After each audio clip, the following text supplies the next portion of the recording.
অহাকালিৰ পৰা আমাৰ ইস্তেমাখন আৰম্ভ হ'ব। আজি দেখা গৈছে আমাৰ ইছলামধৰ্মী লোকসকলে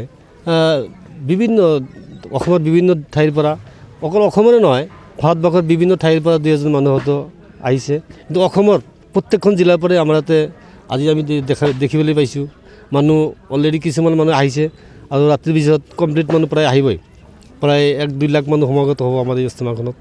আমি ভাবোঁ যে আমাৰ এইটো এটা ধৰ্মৰ বিষয়ে কিছুমান মানুহ আছে আমাৰ মাজত ধৰ্মৰ বিষয়ে সিমান এটা জ্ঞাত নহয়।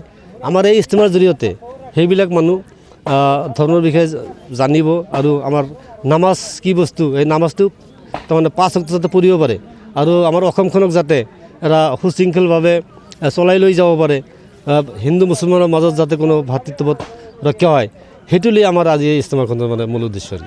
আয়োজন কৰা হৈছে আমাৰ ধৰক এইটো বৰপেটা ডিষ্ট্ৰিক্টৰ মন্দিয়া সমষ্টিৰ ৰামাপাৰা গাঁও পঞ্চায়ত প্লাছ সোণাবাৰী গাঁও পঞ্চায়তৰ মাজামাজি ঠাইখনত।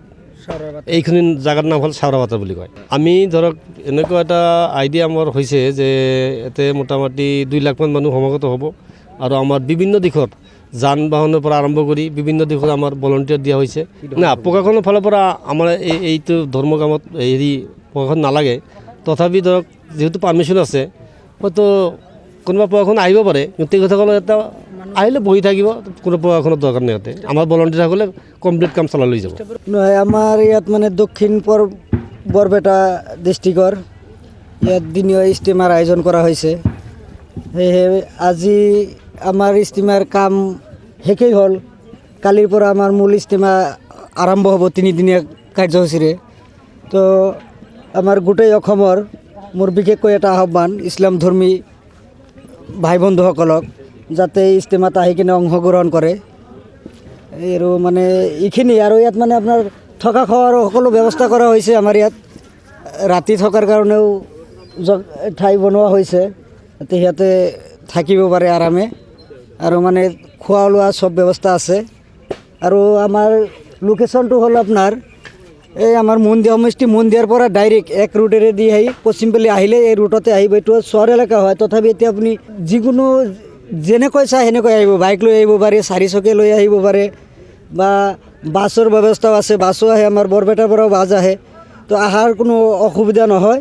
আপোনালোকে ইয়াত আহক, বেছিকৈ বেছি মানুহ আহি কিনে আমাৰ ইস্তেমাত অংশগ্ৰহণ কৰক, আৰু যাতে আমাৰ এই দিন আমাৰ নামাজ বস্তুটো কি সেইটো যাতে কায়েম কৰিব পাৰোঁ। আমি আচলতে ইছলাম ধৰ্মৰ মানুহ হ'লে কি হ'ব, আমি বহুতেই নাজানো যে আমাৰ ধৰ্মৰ বিষয়ে কি কৈছে, আমাৰ ৰচুলে কি কৈছে বা কোৰাণত কি কৈছে। সেয়েহে ইয়াত আহি আমি অংশগ্ৰহণ কৰিলে 3 দিন থাকিলেই আমি গম পাম। আমাৰ আলেম উলামাসকলে আমাক জ্ঞানবিলাক দিব কোৰাণ হাদিছৰ পৰা। এতিয়া ধৰক আমাৰ বৰপেটা টাউনৰ পৰা আহিছে, বেলেগ ডিষ্ট্ৰিক্টৰ পৰাও আহিছে, গোটেই অসমৰ পৰাই আহিছে, বাহিৰৰ পৰাও কিছু আহিছে, আলেম উলামা আহিছে বা আৰু আহিব।